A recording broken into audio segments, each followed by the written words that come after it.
महाराष्ट्रामधल्या सर्व महापालिका निवडणुकीचं बिगुल वाजलेलं आहे। निवडणूक आयोगाकडनं मुंबईसह सर्व 29 महापालिकांच्या निवडणुकांची घोषणा करण्यात आली। घोषणा होताच मुख्यमंत्री शिंदे आणि अजित पवारांसोबत कुठे कसं लढणार हे सुद्धा जाहीर करण्यात आले।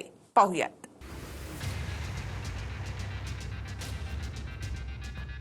मतदानाचा दिनांक 15 जानेवारी 2026, मतमोजणीचा दिनांक 16 जानेवारी 2026। अखेर मुंबईसह 29 महापालिकांच्या निवडणुका जाहीर झाल्या। ठीक महिन्याभरानंतर मतदान होणार आहे। 15 जानेवारीला मतदान तर 16 जानेवारीला मतमोजणी म्हणजे निकाल आहे। उमेदवारी अर्ज स्वीकारण्यास 23 डिसेंबरपासून सुरुवात होणार असून अर्ज दाखल करण्याची अंतिम मुदत 30 डिसेंबरची। अर्जाची छाननी 31 डिसेंबरला होईल। उमेदवारी अर्जाची माघारीची मुदत 2 जानेवारीपर्यंत असेल। अपक्षांना चिन्ह वाटप अंतिम उमेदवारांची यादी 3 जानेवारीला घोषित होईल। 29 महापालिकांच्या निवडणुकीत सर्वात लक्षणीय निवडणूक ही मुंबई महापालिकेचीच असेल, कारण पहिल्यांदाच उद्धव आणि राज ठाकरे एकत्र येऊन निवडणूक लढणार हे निश्चित आहे। त्यामुळे मुंबई महापालिकेत ठाकरेंच्या नेतृत्वात महापौर बसेल असा दावा सुरू झालाय। आमची ऑलरेडी तयारी चालूच आहे, तयारी झालेली आहे। आता आम्ही निवडणुकीसाठी सज्ज आहोत आणि मुंबईमध्ये मराठी महापौर बसवण्यासाठी आम्ही कटिबद्ध सुद्धा आहोत। ठाकरे बंधू आपल्याला एकत्र दिसणार का? मला असं वाटतं याचा निर्णय लवकरच राजसाहेब जाहीर करतील। मला असं वाटतं महापौर हा मराठीच बसेल आणि तो ठाकरे फॅमिलीला, ठाकरे परिवाराला मानणाराच महापौर असेल। माननीय उद्धवजी ठाकरे साहेबांनी मागच्या 1.5-2 वर्षापासून अतिशय मायक्रो प्लॅनिंग याच्यासाठी केलेलं आहे।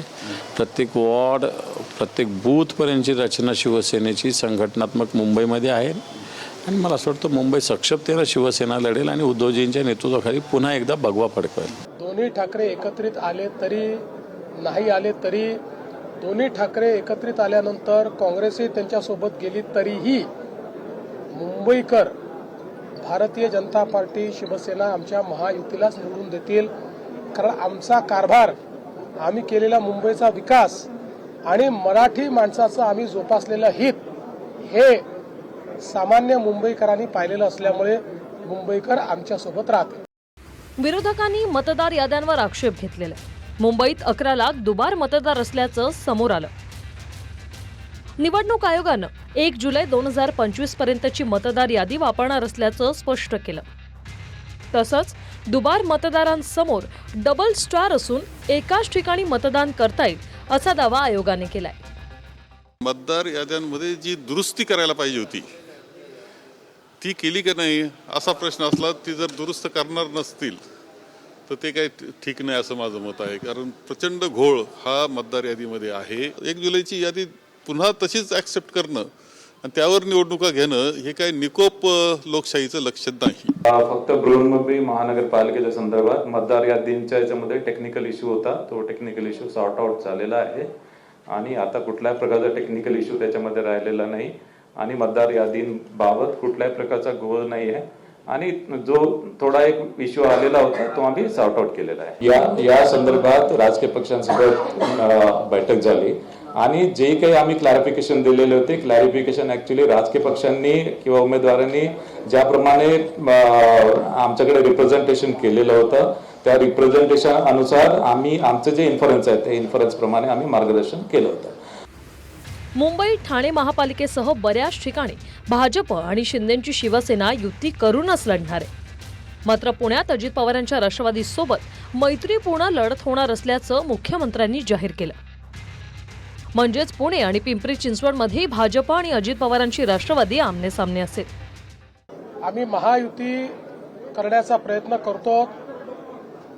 जास्तीत जास्त ठिकाणी भाजप आणि शिवसेनेची युती होईल।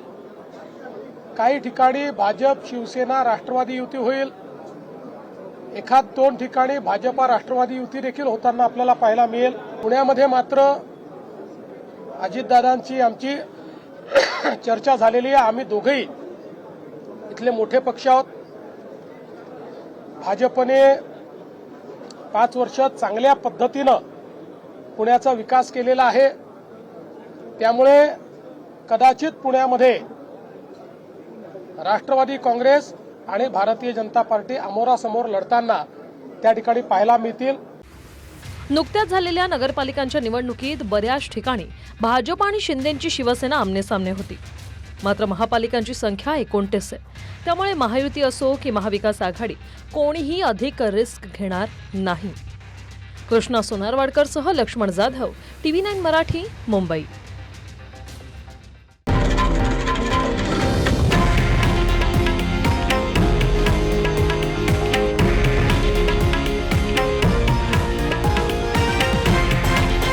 हे आहे देशातील नंबर 1 न्यूज नेटवर्क आणि आपण पाहत आहात TV9 मराठी, एकमेव.